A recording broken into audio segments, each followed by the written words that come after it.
The calm before the storm is real. One time that will stick with me is when I was fishing with my dad. It was a pretty rubbish day, and after a while we could see some pretty mean-looking storm clouds off in the distance. All of a sudden everything got quiet. No more birds, no more wind. It was extreme quiet. The lake surface was smooth, and we stopped drifting. We continued to fish for a few minutes when my dad froze and said, "Hey, do you hear that?" I stopped moving and listened. I did hear something, a faint rustling sound that was slowly growing in volume.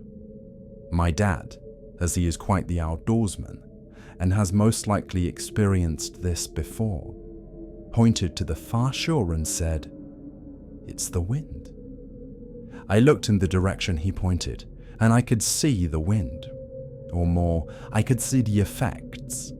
A line of disturbed water was moving towards us from the shore, and everything behind it was being whipped around. Trees would get hit by the line and all of a sudden look as if they were in a storm. The rustling grew in intensity as the line approached us. Still utterly calm where we were, my dad and I watched. This line of chaos raced towards us, and when it hit, it was night and day. A wall of air slammed into us, causing us to physically recoil, and we were instantly in the storm. At least no rain was present yet.